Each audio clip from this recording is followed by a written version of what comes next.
Sveiki,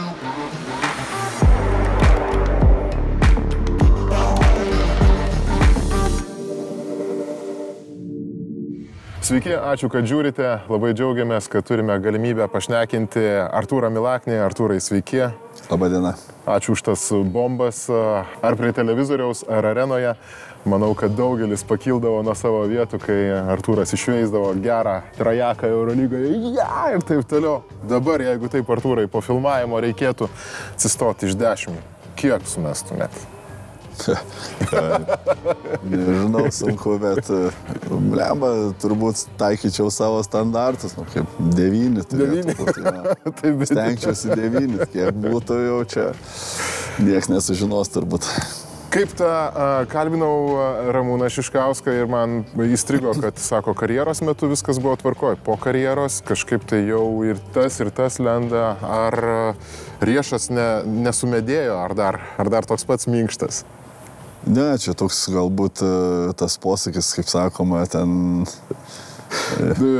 Taip, ja, visi žino. Ja, kaip sakoma... Apie meistriškumą. Taip, jo, tai kažkaip ne, viskas vietoje iš tikrųjų, kai turbūt tiek metų atiduodi ir tiek metų tobulinai galbūt tą įgūdį, galbūt ir kažkiek tai yra ir galbūt įgimtas tas dalykas ar duotas ir viskas lieka, žinai, ten faktas, kad kūnas jau nebe tas ir galbūt jo pamastai pagalvoji, kad dar galėtum kažkur lygtais norėtum, bet ne, jo tas tie 20 metų atiduoti sportui jo palieka tas žymės kūne ir reikia su jom susigyventi.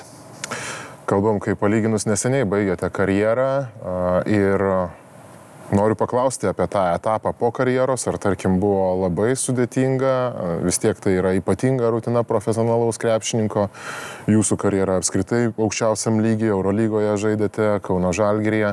Buvo sunku, nes šiaip tai po karjeros lygiai yra labai neužsibuvot, pradėjot darbuotis vienoj komandai, dabar kalbinu jūs, kai esat trenerio asistentas Jonavos klube.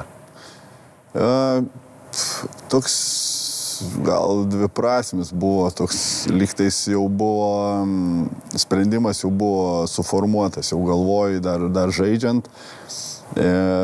Paskutinį sezoną Turkijoje jau kažkur giliai širdyje jau buvo tas, kad turbūt paskutiniai tie metai, bet po sezono lygtais, žinai, pailsi kažkiek laiko ir lygtais tas kūnas vėl atsigavo, tos kažkokios tos traumos vėl tavęs taip nebekankina tie skausmai ir tos mintys dar buvo, sakau, dar vieną paskutinį tikrai.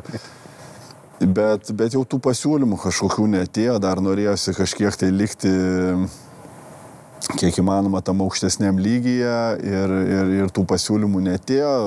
Dar iki naujų metų, kaip sakau, sezonas kitas prasidėjo, iki naujų metų dar treniravausi, palaikiau tą formą ir buvau užsibrėžęs ir agentui buvau pasakęs, kad jeigu niekas neateina, iki naujų metų pabaigiu, žinai. Tai ir taip ir atsitiko.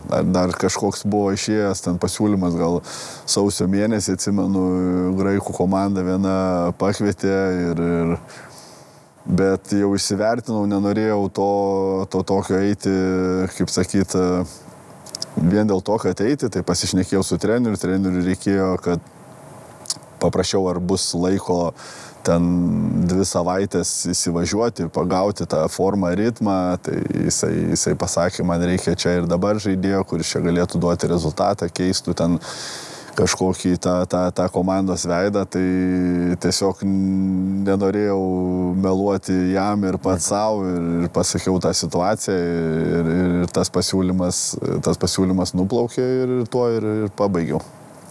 Jūsų įspūdinga yra karjera, Lietuvos krepšinio lygos čempionas 11 kartų, Karaliaus Mindaugo taurės savininkas 5 kartus.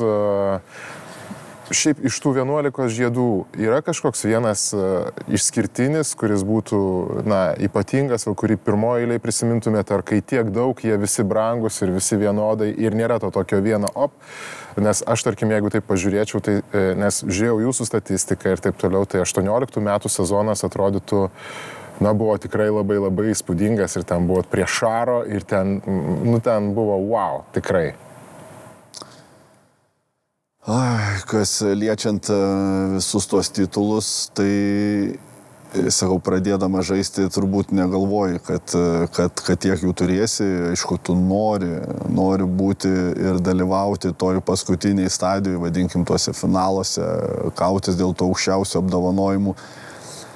Tai, manau, pats brangiausias, negaliu sakyti pats brangiausias, bet turbūt įsimintiniausias buvo pats pirmas. Pats pirmas, jo, realiai tikrai neprisidėjau niekuo prie to titulo, bet tas padarė turbūt labai didelį poveikį man pačiam, kaip tu ateini tą, dalyvauji ir pajauti tą. Kad ir, sakau, neprisidėjai ten nieko, bet ten, sakau, buvau komandoj, buvau ant to suolo, mojavau to rankšluosčių iš visų jėgų ir tikrai švenčiau tą titulą iš visų jėgų, nes buvo tikrai kažkas tokio. Ir tada gauni tą tokį, ateina tau į galvą tos mintys, viskas, kad blemba, čia, žinai, čia titulas, tu finale kovoji, tu matai tas pilnas sales, tos fanus, kaip visiems rūpi, tą visą ažiotažą kūriamą aplink tas rungtynės ir tu nori kiekvienais metais dalyvauti tuose. Tai tas, sakau, pirmas gal įsimintinesnis, paskui tie žiedai, jo, tu laimi ir galbūt vienu momentu tai tampa kaip ir būtinybė, tu negali pralaimėti. Tas buvo tas etapas ir kaip minėjot, su Šarūnu, kur galbūt kažkiek ir buvo jau tas prarandamas alkis, galbūt sakyčiau, to kaip titulo, nes jis būdavo must. Bet jau blemba, hebra, čia nieks nesupras. Tai tiesiog ateidavai ir turėdavai padaryti tą darbą ir galbūt aišku, ir tie finalai, galbūt tie varžovai, paskui ten, sakau, būdavo ten Rytas ir Neptūnas ir Lietkabelis, tai tu jau ten išeini į tą finalą ir su visa pagarba tom komandom tu žinodavai tik tai, ar baigsis 4-0, ar baigsis 4-1, ar kažką, tai ir jau norėdavai išeiti tų atostogų, tai ta koncentracija visoje komandai būdavo tokia, kad tu pabaig tą darbą kuo greičiau ir viskas, tu laimi tą titulą ir važiuoji, sakau, į kitą sezoną. Tai toks gal išskirčiau tą pirmą ir tą paskutinį, kur paskui jau galbūt ten jau po kokio 8 jau to žiedo tu jau pradedi suprasti, kad blemba, čia gal jis jau paskutinis tas titulas, jau tu taip paskui žiūri kažkur kaip kiti, kas ką, žinai, kad kiti net neturi per visą karjerą galimybės sužaisti dėl titulo finale ar iš vis kažkuo pasigirti. Tai tada pradedi tą vertinti. Sakau, tik tai koks visas tas dalykas, kuris ateina, sakau, su metais, ko nepavyksta perteikti gal dabartiniam jaunimui, kad tu turi vertinti, ką turi šiai dienai, nes niekada nežinai, kaip viskas bus. Jeigu tu turi dabar galimybę ten žaisti tam finale ar kovoti dėl titulo, tai tu turi atiduoti viską, ką gali, nes tai gali būti pirmas ir paskutinis kartas. Esat vienas įspūdingiausių snaiperių iš tikrųjų ir aš pats su broliais Lavrinovičiais žaidžiau, sportavom, sakau, važiuoju pašnekinti Artūrą Milaknį, sako, klausyk, pakalbėkite ir apie IQ, Artūras turėjo IQ, matydavo, kad jį jau ten medžioja, nes visi žinojo, kad mesit tritaškį. Išbėginėja, mato, kad jo gynėjas irgi tenai jau seka, jis duoda prakirtimą į kitą pusę, išsimeta ir taip toliau. Tai apie tą tritaškio meną labai norisi pasišnekėti, kiek tik tai galima, nes sakiau, jeigu mano vaikas sportuotų krepšinį, ir turėčiau, tarkim, norą ir jisai sportuoti profesionaliai, tai Artūras Milaknis būtų asmeninis treneris tritaškio pataikymo, nes, tokiam lygyje, toje Eurolygoje tikrai įspūdingai yra. Kaip jūs pats vertinat, ar esat patenkintas tuo 42,5% taiklumu Eurolygoje? Nežinau, manau, kad tikrai neblogi skaičiai. Neblogi, turbūt, taip, jo, gal tuo momentu, jeigu dar būčiau žaidėjas, galbūt sakyčiau, kad nelabai, bet šiaip visumoje turėjau tą tikslą visada nuo turbūt pirmo sezono, kad tritaškių procentas visada turi būti daugiau 40. Jeigu būdavo jau sezoną baigdavai mažiau nei 40, tai jau sakydavau, kad sezonas blogas.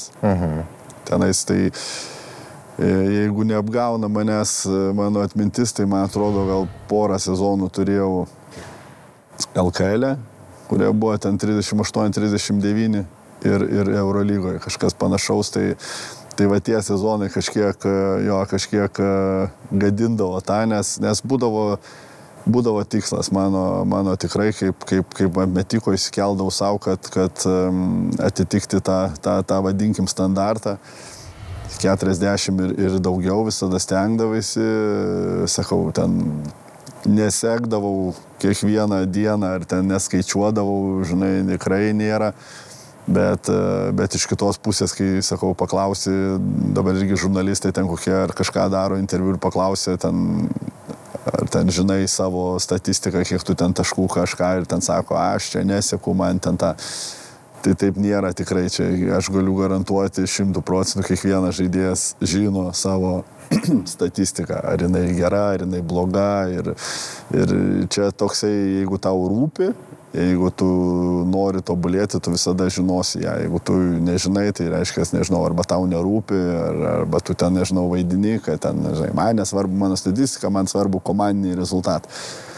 Tai galbūt taip tie taškai, kur ten tu kažkur, bet tokie dalykai, kaip ten kažkur gal dideliems žmonėms atkovoti kamuoliai, man buvo tritaškio procentas, ten buvo mano arkliukas, mano vadinkim tą vizitinę kortelę, tai aš norėjau, kad jinai atrodytų gražiai ir tai buvo mano motyvacija, kuri mane vesdavo. Tai šiaip visumoje žiūrint, jūsų klausimą atsakant, manau dabar jau ramiai nusiraminus po visų metų, apžvelgus visus metus, sakyčiau, kad skaičius geras, nes dabar tų metikų, kaip tenka ir susidurti, renkant komandą, blemba jų tikrai nėra 40 kas metą, jau dabar pradedi žiūrėti, kad jeigu meta žmogus apie 30-35, tai jau sakai, kad jis jau yra mirtinas metikas. Tai kažkiek tas pasikeitė laikai, tai sakyčiau, kad geras ir esu sąlyginai patenkintas. Faktas, kad galėjo būti geriau, bet dabar jau yra kaip yra.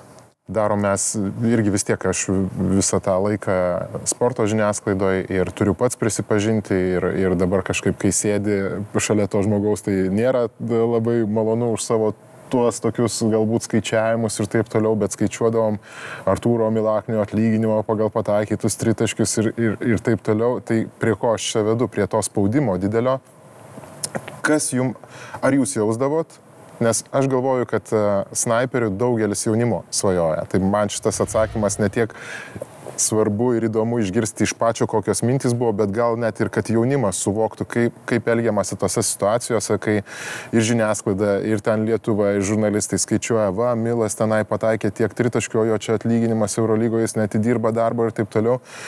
Bet ir dabar matom jūsų tuos taip vadinamus highlightus, tuos išmetimus, gražu žiūrėti, kaip suvaldydavot spaudimą Eurolygoje mesdamas tritaškį, kai jo žiauriai reikėdavo? Ar nejausdavo to spaudimo?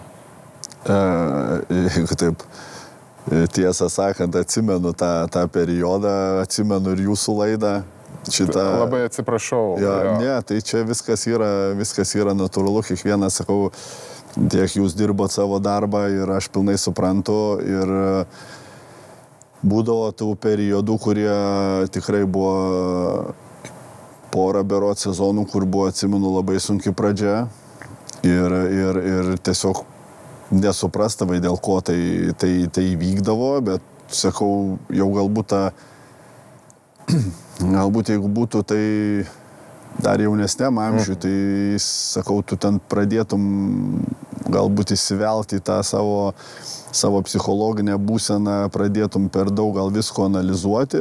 Aš sakau, aš analizuodavau, bet aš turėdavau labai aiškę savo rutiną, kuri veikdavo man kiekvienais metais. Aš, sakau, be galo daug dirbdavau ant to dalyko ir tikrai žinodavau, kad vieną dieną tas sugrįž ir viskas įsilygins ir aš vėl baigsiu sezoną su 40+%. Tai nes sezonas yra ilgas. Ir aš tikėdavau to savo darbu, ką aš darydavau. Faktas, tas spaudimas jisai būdavo ir iš spaudos, ir iš fanų, ir iš trenerių būdavo, nes tu pripratinęs. Labai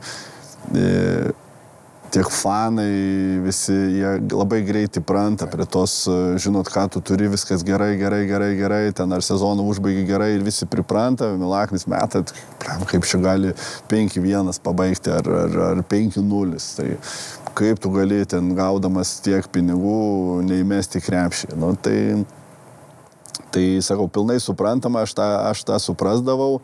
Ir tiesiog kažkaip, sakau, susigyvendavai. Tiesiog eidavai, užsidarydavai į tą salę, dirbdavai, vėl laukdavai. Man labai patikdavo, aš norėdavau, kai baigdavosi tos blogos rungtynės, labai norėdavau, kad ateitų kuo greičiau kitos rungtynės, kur tu gali, žinai, pataisyti, nes tu ateini į treniruotę vėl, tu viską meti, ten 10-10, okei, viskas gerai, ateina rungtynės, 5-0 vėl, žinai, tai kodėl, kaip čia, kas.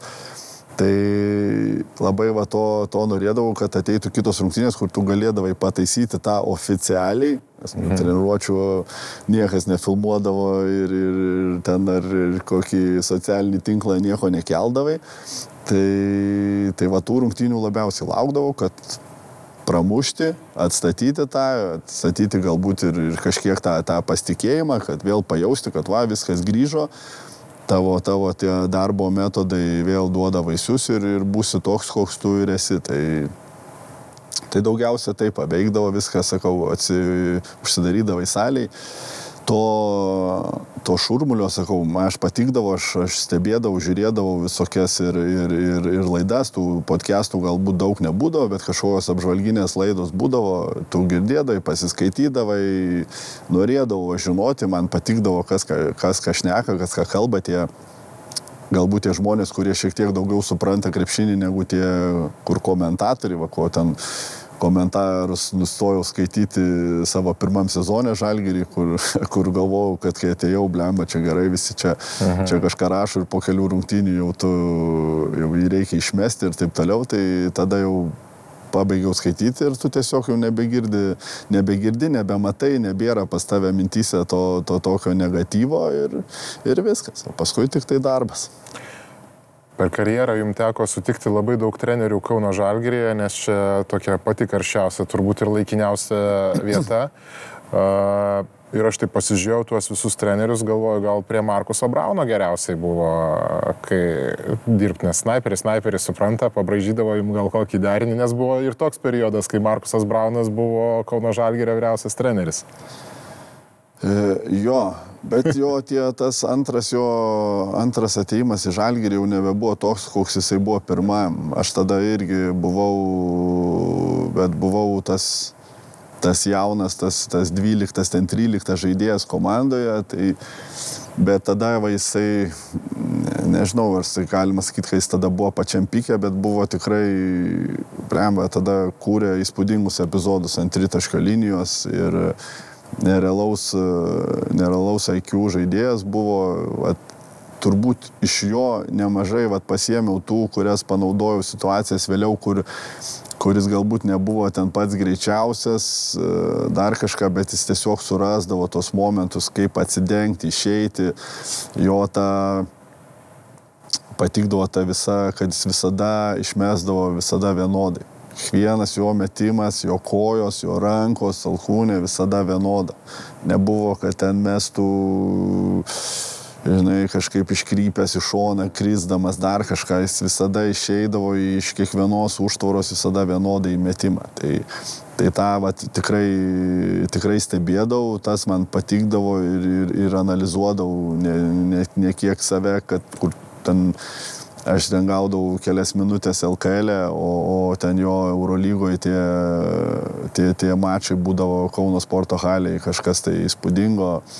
aišku, turėjo ir žaidėją nuostabų Dežuaną Collinsą, kuris ten jį surasdavo bet kur, ar tu ten į kampą atšoksi, ten dar kažkur, tiesiog jau ieškodavo, įsimesdavo 1-2 metimus, susikūrdavo, ten karštas būdavo, komanda jo ieško, užtvaras, visą kitą, tai ten būdavo fantastika. Ir atsimenu vieną treniruotę, vieną ten iš rytinių treniruočių, kažkaip ten po metimų gavosi, kad padarė ten turnyrėlį 1-1 ir atsimenu, apmečiau aš į 1-1, bet ten mūsų 1-1 buvo kas daugiau, tam 3 taškių mesim, tai ten neatsimenu, kiek ten tų taškų, nedaug, gal ten 7 ar 6 kažkokių žaidėm ir aš jį tada nugalėjau, tai man buvo didžiausia turbūt pergalė tuo metu. Faktas, kad jis nepažiūrėjo į mane kaip į rimtą varžovą, netikėjo, kad taip ir jo tas. O paskui jis, kai antrą kartą atvyko, jau tas, sakau, santykis buvo tikrai geresnis, jis tikrai duodavo labai daug pamokų, jau jisai buvo dar lėtesnis. Tada jau, sakau, jis ten bandydavo tas pražangas, kur provokuoti, jau toks būdavo jau pritempta, kur tu jau nebespėjai, gauni tą kontaktą, jau sakau, aš jau ten irgi jau buvau kažkur stipresnis, tai ten kažkur išstumdavai, tai ten kažkur jau biški pavaidindavo, dar kažką, tai, bet visą tą supokimą, jis tą discipliną tokią, tikrai yra padaręs. Negaliu sakyti, kad vienas jau čia tų jau geriausių jau tų trenerių, bet tikrai prisidėjo nemažai davė, iš jo tikrai pasiėmiau nemažai. Kiek esate turėjęs, mes va to nežinom, bet tarkim, ten dažnai krepšininkas būna komandoje ir jis net neturi derinio, jis tiesiog daro kažką tai, ką reikia bendrai komandai, bet jūs kaip snaiperis tai tikrai turėtumėte turėti ir, kaip suprantu, ten, tarkim, irgi klausydavau tas analizės, kad Šaras ten turėdavo galbūt jums specialų derinį. Kiek esate turėjęs komandoje va, tokių grinai Artūrui Milakniui paruoštų derinių? Ar tik tai koks vienas būdavo, 2, 3? Tai treneris Šarūnas mėgdavo tas specialius derinius, po taimautų visokių, dar kažkur reikėdavo ne tuos, vadinkim, kasdieninius, bet kas man labiausiai, sakau, kiek ir paskui jau įsikalbėjus, tai tas būdavo vienas ir vienintelis, tas derinys, kur 2 dideli apačioje, ta vadinama Deimanto situacija, tai ir kur aš turėdavau pats susikurti. Man patikdavo, kur aš turėdavau pats susikurti, nes kai tenais kažkokį derinį tau ten specialų duoda, tai ten turi kažkas tada, žinai, kažkur priimti kamuolį laiku, tas ten žaidėjas paruošti, didelis pastatyti gerą užtvarą. Tokių daug dedamųjų detalių, kur ne viskas nuo manęs priklausydavo. O kai aš gaudavau tą išbėgimų savo, palei galinę tą liniją, tai žinodavau, kad viskas priklauso nuo manęs, ir aišku, nuo to didelio, kaip jis ten tą pastatys tą užtvarą, bet jau buvo išreikalauta, kad didelis statytų gerą užtvarą ir panašiai. Tai ir aš jau žinau, jeigu aš neatsikratau to gynėjo, aš reiškės nebuvau vertas to metimo. Tai aš jau dėdavau viską, tai va tie ir atėjo, tie galbūt gudravimai, kur tu stebi tą gynėją, kaip čia broliai man apie tai ir pasakoja. Jo, tai va ten, sakau, visokių būdavo, ten vienas, žinai, ten tada į vieną leidžia pusę, kitas tenais už nugaros bando sekti, ten kitas galbūt didelis ten jau pasiruošęs ten kažkur jau tave pabampinti. Tai va, turėdavai surasti tą analizę, būdavo, jinai vis kildavo su kiekvienom ten rungtynėm sezonų, kur tu tapdavai to geresnių ir geresnių metikų, kurie pradėdavo jau tenais ten bijoti tavęs, specialiai jau ten skautinti, ten, nežinau, kitos komandos tiesiog pastatydavo žmogų tau veidas į veidą ir jisai nežiūri, kas ten vyksta, ten gali žaisti pick and rollą ir jisai žiūri, ką ten kaip veidrodinis principas. Nepasiūsdavot kartais? Šiaip užknisantis tokie yra, ką? Būdavo, va tada ir, žinot, būdavo labiausiai toksai pyktis, kad, žinai, tada, ten, va, prie trenerio Šarūno, tai jisai džiaugdosi. Jis pastatydavo, žiūrėk, tu nieko nedaryk, tu stovėk, tu man išėmi vieną žmogų ir mes ten, žinai, pick and rollų žaidžia ten ar pangosas, ar ką ten, tik dideliam duoda, tas didelis deda, nes nėra jokios pagalbos iš silpnos pusės. Tai, o aš tik stoviu, žinai, galvoju, blemba, ir tu lakstai tas tenais 10-15 minučių išmeti ten kokį vieną metimą ant greito, toks ir kaip ir pykti, žinai, visi ten treneris patenkintas, jam ten ką jis ten braižo, ten gynėjas su to dideliu, jie ten kūrė savo highlightus, o tu stovi ir, žinai, viens į kitą žiūri su oponentu. O žiūrovai paskiau statistikoje visi gerai, bet va, Milas tai prastokai. Tai 20 minučių vienas metimas, žinai. O Šaras sako, viskas gerai. Man, tarkim, emociškai atrodo, kad gerai, Milaknis gali pelnyti ir 6 taškus. Ir man atrodo, Šaro galbūt irgi yra toks kartą pasakymas. Bet kai pataiko tą tritaškį, kai užsikūrė ta arena, tas tritaškis yra šiek tiek daugiau vertas nei tik tai 3 taškai, nes ta emocinė vis tiek būsena, jinai yra labai svarbi sporte, kai ir to pasitikėjimo padidina. Tai ir akivaizdu, kad nieks nenorėdavo leisti, todėl pastatydavo priešais varžovą. Kokie gynėjai labiausiai, ar yra tokie, žinot, kur būna, aš daug teisėjavęs, bet tarkim, ateidavai ir suprasdavai, blemba, šiandien tas man knis smegenis ir tu turi nusiteikti ir taip toliau. Tai aš galvoju, kad ir krepšininkui gali būti pamato ir galvoju, blemba, šiandien bus tikrai sunku. Ar turėjot tokių varžovų gynėjų, kurie, tarkim, tokį turėjo spaudimą? Būdavo daug tų varžovų, iš tikrųjų sunkių, bet taip išskirti vieną, sakau, tu per tuos metus įsigrini, žinai, būdavo ir statydavo ir mažiukus, ten greitus, kad ten spėtų kažkur, ir fiziškus didelius, kad ten tave daužytų, stumdytų, bet kažkur rasdavai, tai vieną, žinai, apibėgdavai, kitas ten per mažas, tu išmesdavai, stengdavaisi atrasti, kažkaip prisitaikyti. Vėl tas mano gynimas būdavo kažkiek, sakau, nebūdavo lengvas, nes tu ten kažkur greitai keiti, tas kryptis, tu negali ten palaikyti, pastumti. Sakau, paskui jau, kai tas ir kažkoks vardas tavo susikūrė, nes tu pastoviai tą žaidį ir pradeda tie teisėjai tavo tą žaidimą vertinti, pamato, kad ten kažkur tave palaikė, tu ten dar parodėjai, baudelė vieną, antrą, nusiema tasai iš karto. Būdavo ten treneriai, kur išeina, kad iš karto ten kokias 2 tas baudas stiprės padaryti. Tokių būdavo, ten vieno, tai to, kad tikrai negalėčiau išskirti.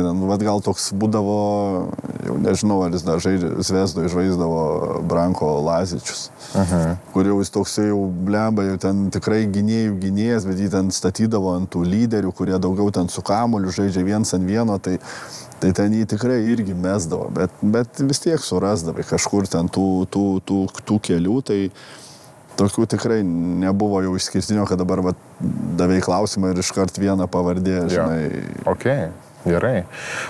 Tarkim, tos per karjerą akistatos su Rytu, ar jos turėjo kažkokį tokį ypatingumą, galbūt aš žiūrėdamas tuos highlightus jūsų mačiau, yra vienas tas fainas, kai Getsas berods gina, įvaro trajeką šitos galvos ir man atrodo, gal tokios būdavo mikro dvikovos irgi šiek tiek, kad aš tau ten daugiau įmesiu. Būdavo tokių kažkokių tai mini asmeninių dvikovų žaidžiant su Rytu, su Ryto snaiperiais?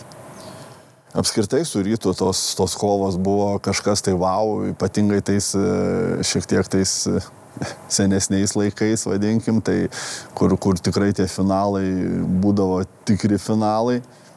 Tai jo, būdavo, vėlgi sakau, jis šiek tiek jaunesnis už mane buvo, bet jisai buvo manau, kad tikrai buvo to meto vienas geriausių Ryto snaiperių. Aš buvau Žalgirį, tai faktas, ta konkurencija tikrai buvo.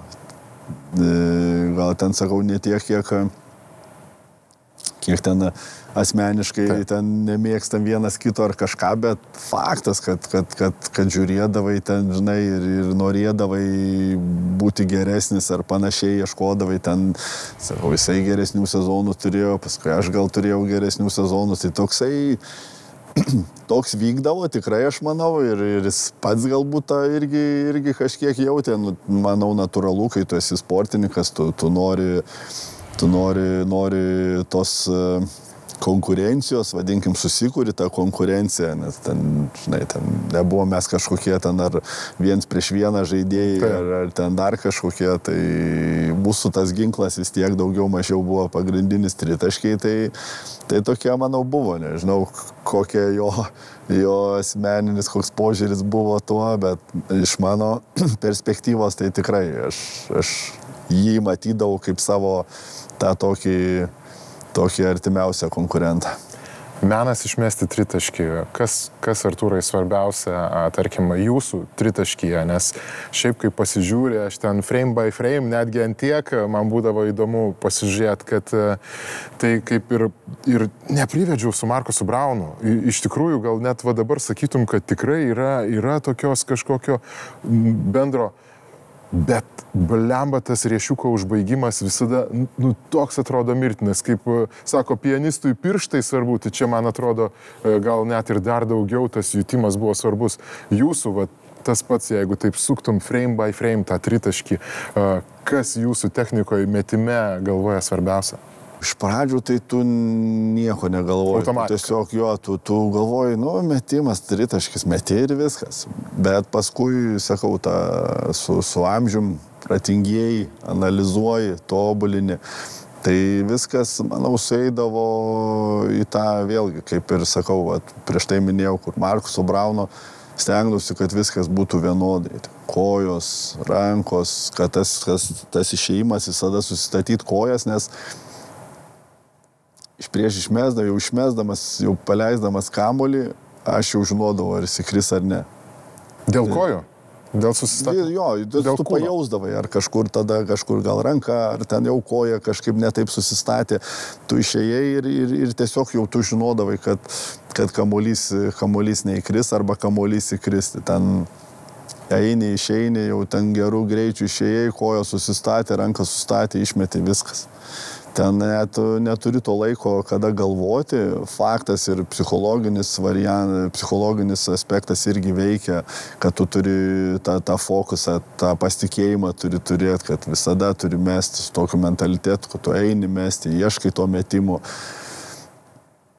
nedvėjoji tenais dar kažkokių, bet tas visas dalykas susideda į tuos labiausiai, kur, jeigu jau matai, kad kokias porą rungtynių jau tau neina, pradedi žiūrėti, jau mano jau kojos nebe tos, jau eini tenais ištanginę, reiškia, ant kojų reikia daugiau padirbėti, žinai, kažkur ar ten skausmelį kokį jauti, stengiasi jį ten nuimti.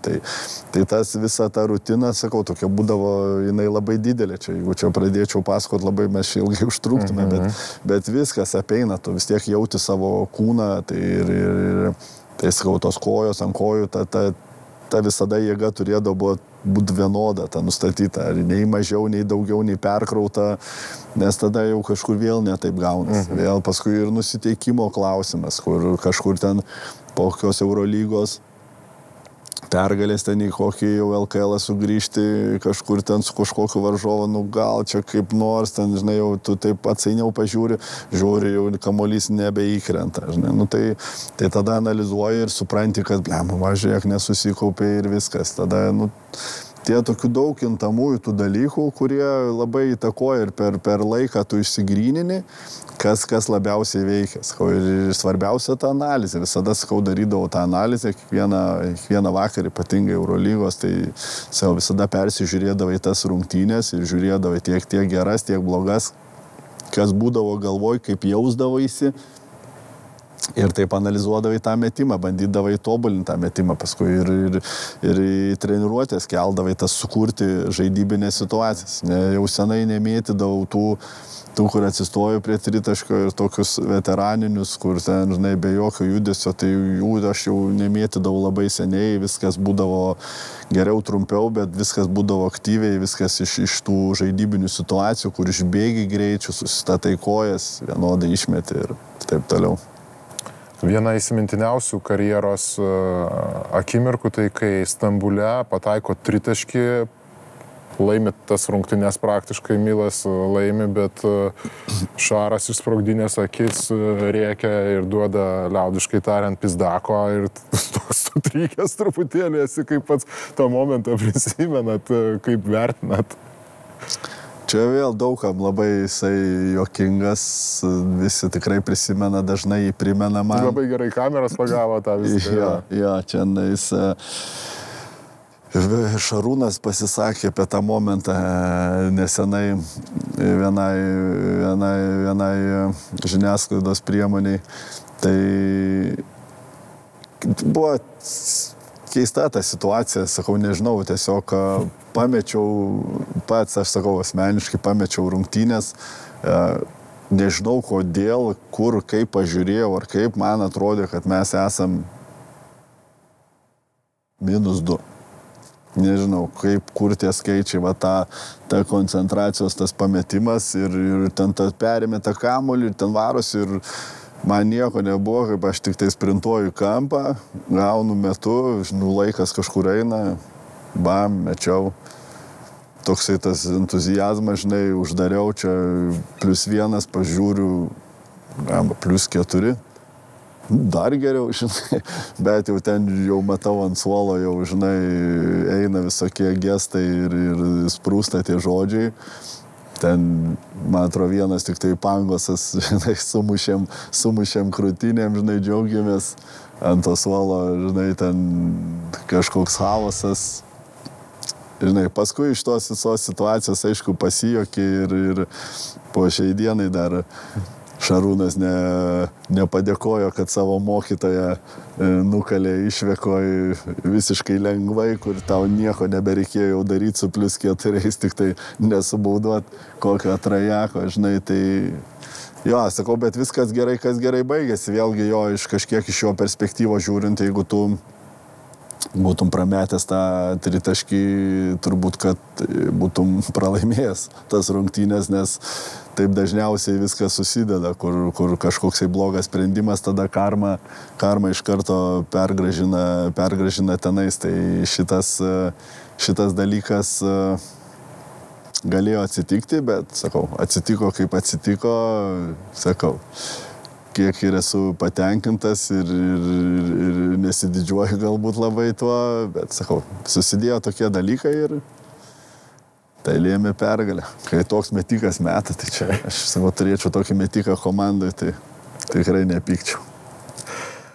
Galėtume tikrai čia kokias 5 valandas kalbėti tiek tų situacijų, tokia karjera, tai gal dar duos dievulis ir bus tokių galimybių kažkokį tai fragmentą pasimti ir daugiau pašnekėti, bet dabar bendrai, jeigu tos užtvaros, jums svarbu būdavo užtvaros komandos draugo ar ne, nes tie centrai, aš dar pats ir nuo savęs prisimenu, kad tikrai ne visi puikiai stato užtvaras ir taip toliau. Va čia neseniai buvo komplimentas Artūrui Gudaičiui, kad stato gerą užtvarą ir ten ir kažkas ar Hardingas ar kas sako, tai po tokių užtvarų yra lengva. Ką prisimenat kaip vieną geriausių talkininkų su tom užtvarom iš Kauno Žalgirio? Tai faktas, čia vienas kertinių tų dalykų būdavo, kur... Arba tu išbėgi laisvesnis, arba neišbėgi. Taip, tu ten, žinai, jeigu užtvaros, ypatingai sezono pradžioje, kur ateidavo kažkas papildydavo nauji žaidėjai komandą, jie nelabai žinodavo tavęs, galbūt kas ten tavo stipriosios pusės turėdavo prisitaikyti, pamatyti galbūt kaip tu žaidi, kas svarbiausia, viskas, tai būdavo sunkiausia įtikinti tą didelį žmogų, kad tai jam bus naudinga. Nes dažniausiai tos situacijos būdavo, kur tenai, žinai, tu jau suklaidini tą varžovą, išbėgi per tą didelį, tada didelis keičiasi, bėga 2 ant manęs, tada didelis ten laisvas, gauna, deda. Tai kai va šiti suprato, tie dideli žmonės ir atsimenu, kas greičiausiai suprato, tai Augusto Lima. Nes, sakau, jis nelabai ką turėjo tam krepšinė, ten tik tai galėdavo po pick and rollo leistis greitai ir iš po krepšio mesti, tai jisai paskui pagavo, kad blemba šį užtvaras geras, jis labai gerai gaudydavo, tada ten kokie gynėjai specialiai rėždavosi, jisai griūdavo, aš ten mesdavau trajeką, jis dar gaudavo baudą susimesti, tai jis pradėjo iš to kaifuotis, paskui pradėjo ten gaudyti visur, ten mano žmogų, aš jau kažkur ten dar atbėgu iš ten kokį jau ten vidurį, jau prie tritaškio tik atbėgu, jis jau greit atbėga, ten nugarinę man stato, aš ten bėgu į kitą pusę, jis jau vėl atbėgęs, ten jau laukia, gaudo tą žmogų gyvas, jis vat iš to tai jau, kaip sakau, vat, grinai kaifuodavo, jam patikdavo tą statyti užtvarą.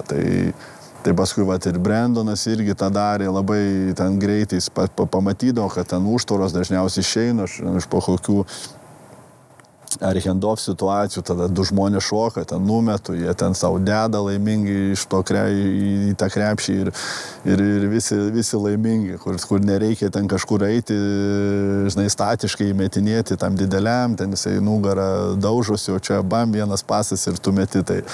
Tai va tie tokie, va, kuri legionieriai, aišku, ir Antanas Kavaliauskas, buvom kambariokai su juo, tai ten irgi labai greitai, žinai, kai tu dar kambarį, ten pasikalbė apie tą krepšinį, apie viskas, kas geriau, kas kur, tai jis irgi tvirtas statydavo užtvaras. Paulius irgi, tai, ten, sakau, galėdavai rinktis, tai žinodavai, kad jau iš Jankio visada gausi gerą užtvarą, jau jam tai ten, žinai, nesvarbu, jis toks komandai būdavo ir viskas. Tai va čia tokie galbūt tie pagrindiniai, kurie būdavo galbūt ir protingesni, kur greičiau tą krepšinio IQ supranta, pagauna tas situacijas, tada viskas lengvai, o kiti, sakau, būdavo sunkiau, tada ten, treneris pradeda rodyti, reikalauti, tai tą tokį stengdausi draugišką santykį su dideliais palaikyti, nes, yra aišku faktas žaidėjas, kuris tau perdavimą turi paduoti, tai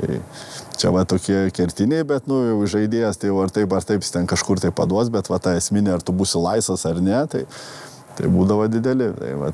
Šiti žmonės, kurie galbūt pirmiausiai ateina ir kurie tikrai atidavė tą nuoširdžiai, ten jau reitinguojant, tai sakau, reitinguočiau ten kokį pirmoji turbūt Augusto Lima, nes jis, sakau, būdavo mažiausiai talentingas, bet jisai toks super energingas, ieškodavo, gaudydavo tas užtvaras, aišku, būdavo ir tų polimo užtvarų, bet man jisai, sakau, patikdavo, nes kažkokią dalį to, kaip sakau, jeigu būtų galima to tritaškį tą vieną taškelį nupjaučiau, duočiau jam, žinai. O žaidėjas, kuris, tarkim, iškišdavo irgi perdavimą, vis tiek Eurolyga yra tas žvėris, kur aukščiausio kalibro tie varžovai ir kas yra įstrigę iš žaidėjų? Westermanas labai gerai būdavo, labai lengva su juo, su Pangosu. Čia jie tokie pagrindiniai, ten seniau Collinsas būdavo tikrai ten, gal ten aš jau ten mažiau, kažkur mažiau lakstydavau, bet čia šiti du, tie, sakau, buvo tikrai labai, labai protingi, geri žaidėjai, tai matydavo, jau jie sekdavo tą vadinkim ir derinį viską, tai net, sakau, tuos net paruošimą tokį ten paruošdavo, jau žinodavo, ten į dešinį išeini, tai dar ten ekstra driblingą pasidarydavo į tą dešinę, kad tas kampas padavimo būtų geresnis, tai su jais lengviausiai. Su Luku gal būdavo sunkiausiai, jisai retai, kada jau atiduodavo pasą. Koks yra autoritetas apskritai iš pasaulinio to krepšinio? Aš dabar, kaip suprantu, tai broliai tikrai nejokavo, kalbant apie IQ, žmogus domisi, žiūri, kampai užtvaros ir taip toliau, tai dabar net nenuostabu ir ta trenerio jūsų karjera beprasidedanti.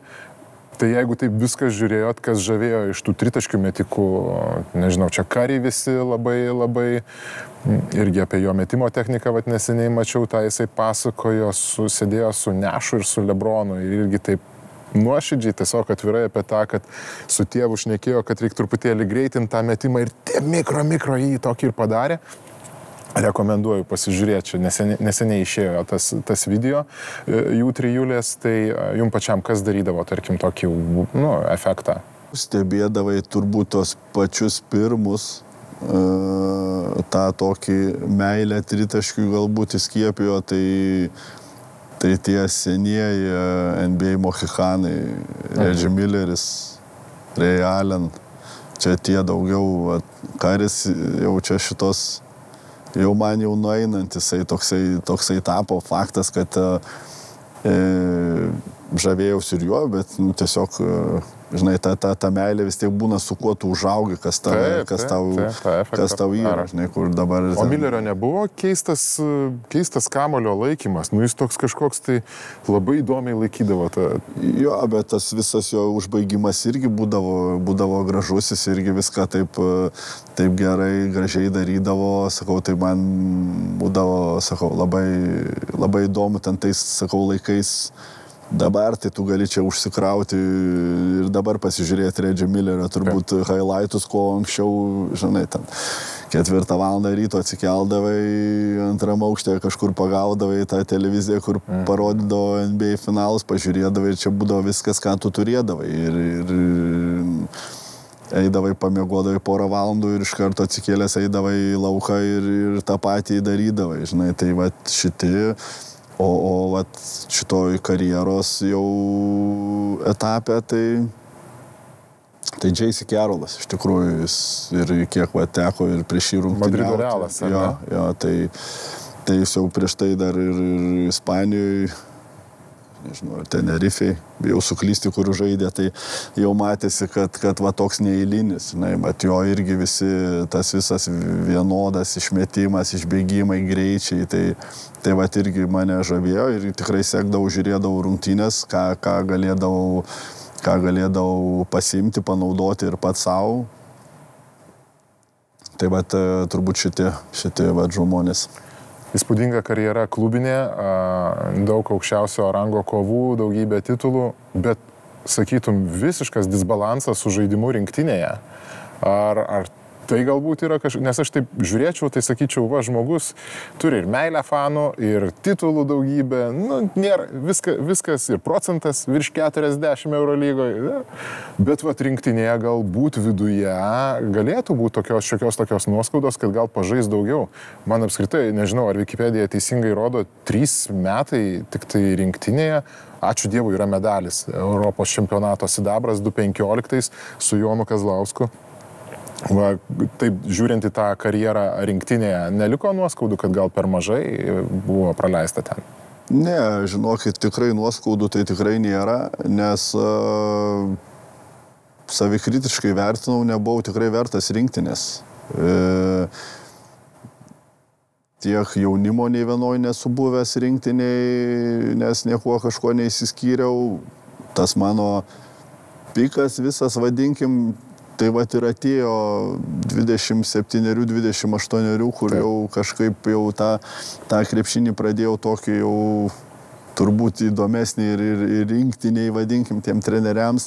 Tas ypatingai vienas sezonas, tas 2015, kur ir patekau į rinktinę, tai tikrai nėra, nuoskaudų tikrai nebuvo. Sakau, visada vertinau savikritiškai, priimdavau tai kaip motyvacija, kad reikia dirbti, tobulėti iki tokio lygio, tai kai jau pasieki tą lygį ir tada įvertina. Manau, kad sakau, rinktinė yra tie, kuri turi būti geriausi tai dienai. Čia vienareikšmiškai ten, aišku, jeigu tu ten, žinai, esi NBA žaidėjas, tai jo, tu jau ten pasiekęs, tu tą vietą savo turėsi, kas ir natūralu, kad, sakau, geriausias žaidėjas ir turi. Blogas žaidėjas NBA turbūt nenuvažiuos. Tai va šitą ir tikrai jokių nėra. Viskas turbūt susiklostė taip, kaip ir turėjo susiklostyti. Kiek kvietė, tiek važiavau, kiek buvau vertas. Ten, žinai, kiek jau tu ten davei, kiek nedavei, kiek žaidėjai, vėlgi kitas klausimas. Bet vis tiek, nu dabar, tarkim, šiaip va, tas įdomus, kaip atrastumėt savo pike dabar tam krepšinėje, nes atrodytų, kad jisai labai greitai žengia ir dažnas, va, aš kai klausau krepšinio specialistų, dažnai sako, tu turi turėti metikus ten, kad būtų kaip opcija ir kad pataikytų. Bet kalbant apie rinktinę, man atrodo, Mes neturime tų snaiperių, kurie įmestų. Tai dabar buvo paskutinis pasirodymas, man atrodytų, rinktinės, kur mes gal dėjome viltis. Aš nieko blogo nenoriu pasakyti, tiesiog faktai. Į Deividą Sirvydį, kad jisai bus mūsų kaip metikas, kuris gelbės mūsų rinktinę. Ir jisai nieko nepadarė, jis viską prametė pro šalį. Ten buvo gal 17 metimų ir aš net baisus ten skaičiai. Tai to metiko tarsi ir nėra. Ir man čia toksai tas kyla klausimas. Kaip jūs pats reaguojate? Ar užtektinai rinktinėje turi tokių snaiperių? Ir kaip pats matote save? Ar atrastumėt save dabartiniam krepšinį? Sunku pasakyti, jo, krepšinis keičiasi, jis tikrai keičiasi, jisai fiziškėja, greitėja. Tas vėlgi, kai aš žaidžiau, tos gynybos vėl buvo vienokios, dabar tokios jos kitokios, daug keitimosi, vėlgi, kur tu išeidinėsi iš tos užtvaros, jeigu tenais varžovai keisis, jau tu to laisvo metimo ir neturėsi. Tai būdavo ir net ir man rungtyniaujant, kai kurios komandos treneriai būdavo specialiai keisdavosi su manim, kad tu tiesiog neišmestum tritaško. Tai sunku pasakyti, turbūt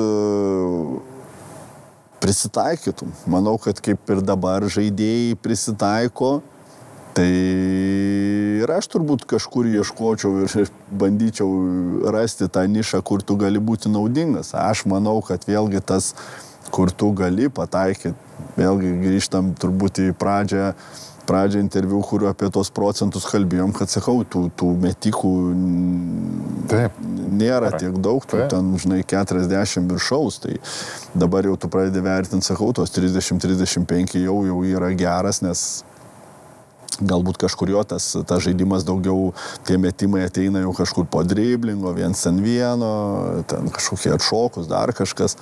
Tai tas procentas faktas, kad šiek tiek pakrenta, nes neturi tų galbūt kečiančių tų metimų išėjęs. Tai sunku pasakyti, o apie tuos metikus šiai apskritai manau, kad yra kažkokia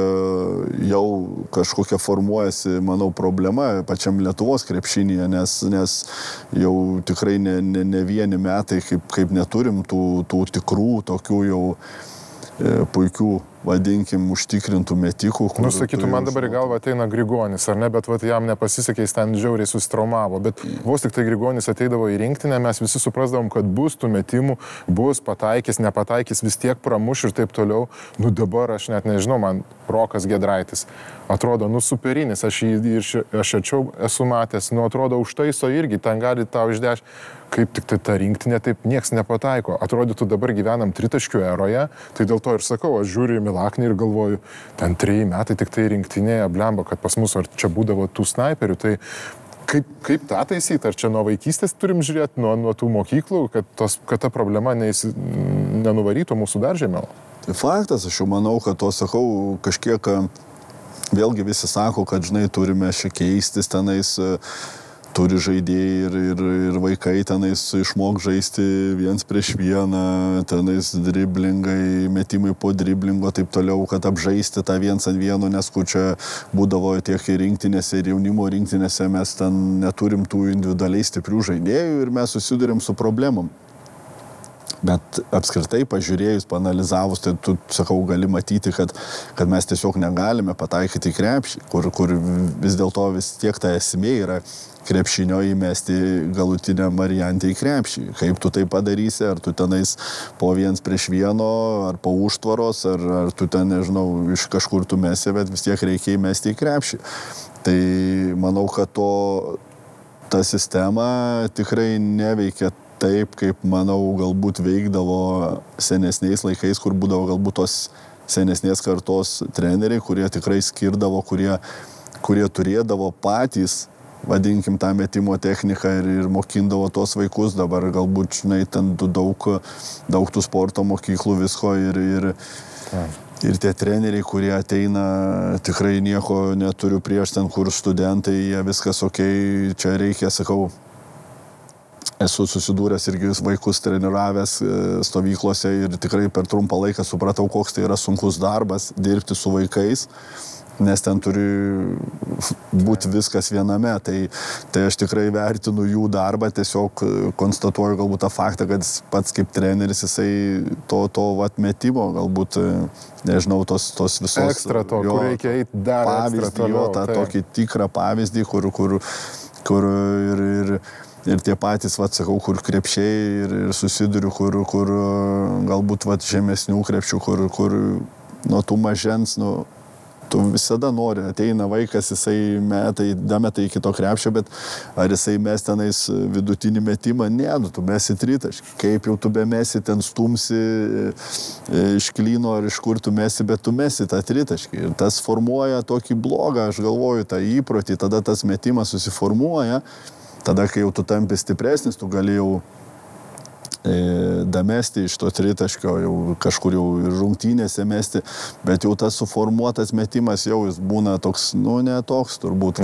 kaip galbūt galėtum suformuoti gražesnį metimą ten su tuo mažesniu kamuoliu, žemesnį krepšį, kur tau nereiktų ten jo stumti iš peties ar dar kažkur, manau, sakau, galbūt klaidinga, čia mano nuomonės, tiesiog mano asmeninė, aš nieko čia prieš nesakau, kad ten mūsų sistema yra jau supuvus ar sugedus, ne, bet skaičiai ir visa kita rodo, kad jau tų metikų, kaip ten turėjom anksčiau, Šiškauskai, Macijauskai, visi, jau ką galėdavom, gal nebūdavom greičiausi, fiziškiausi, bet jau įmesti krepšį, tai jau visi galėdavom. Ir tenise, tarkim, yra panašus tas pavyzdys, nieks mažiem vaikam neduoda muštų tikrų kamolių, todėl kad ten irgi ir atotranga, ir viskas yra, ir pats kamolys lekia visai kitaip. Tu technikos jokiais būdais tokios neišvystysi su teniso tikrų kamolių. Jiem duoda labai minkštus, visiškai minkštus kamolius, kur tas vaikas, kai muša, jis pats jaučia tą kamoliuką, kai pataiko, ir žymiai didesnis suvokimas ateina, kai tu meti gal į mažesnį krepšį, bet tu daug daugiau supranti šito, nei tu ten stumdamas nieko nesupranti, ką tu čia darai. Tai toks įdomus dalykas. Trenerio karjera, ar tikrai taip ir galvojat, kad ir būsit treneris po karjeros?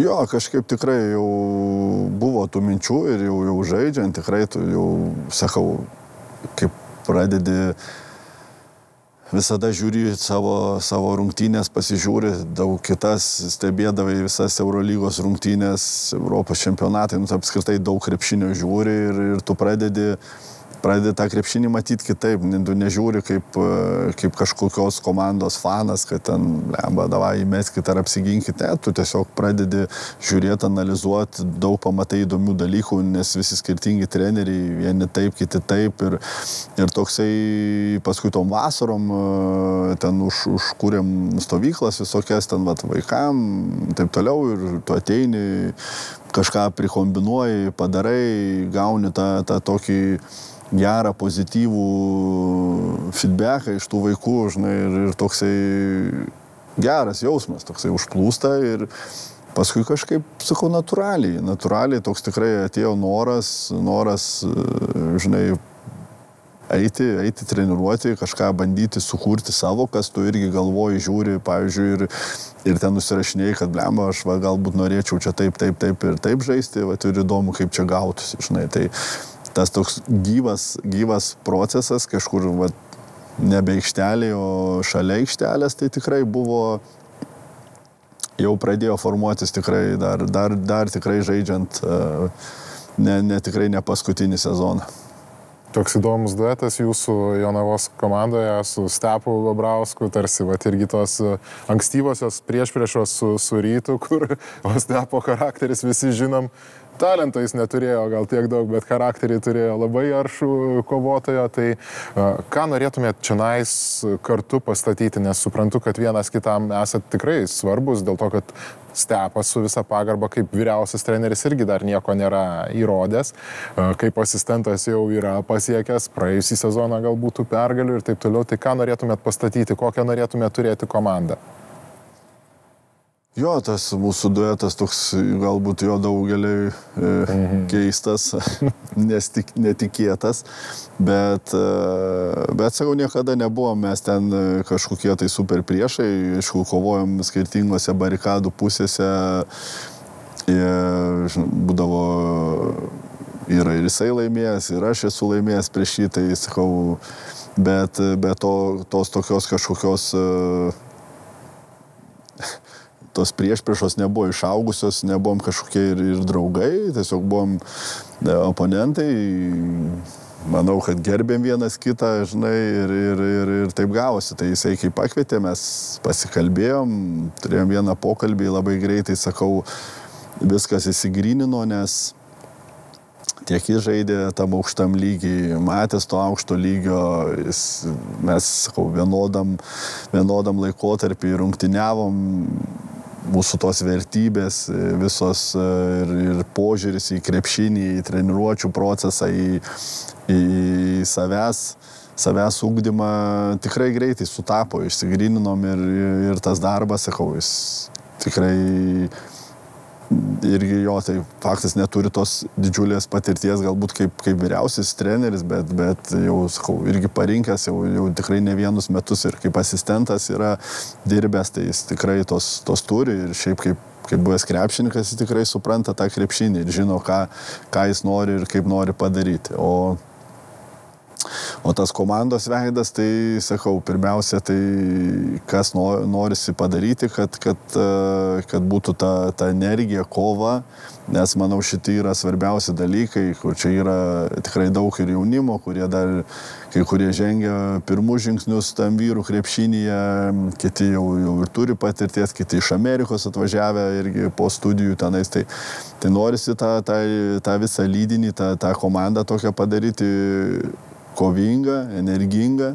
Vien per tai turbūt gali jau daug pasiekti, ar ne? Tikrai taip, sakau, yra ir per savo trumpą tiek vadovo ir trenerio asistento karjerą galiu pasakyti, kad tai tikrai labai daug lemia šitas dalykas, kai yra noras, energija, tai tie taktiniai dalykai kartais tikrai nueina, nes kai tu su varžovu rungtyniauji per sezoną 4-6 kartus, tai jau nebėra apie taktiką, tai jau yra apie norą, energiją, fiziškumą ir taip toliau.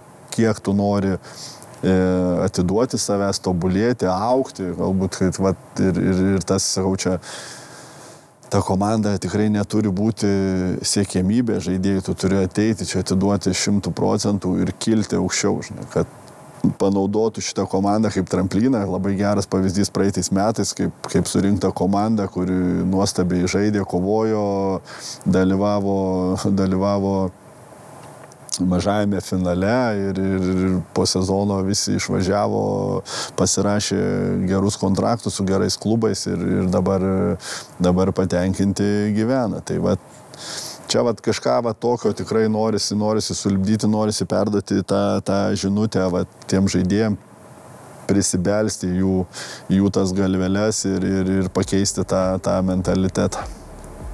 Artūrai, ačiū labai už skirtą laiką. Žinau, kad šiek tiek jau jo pagrobėm, nes Stepas eisit daryti peržiūrą, analizuosit, dirbsit, tai kuo didžiausios sveikatos, sėkmės, daug pergalių ir ilgos trenerio karjeros. Ačiū labai.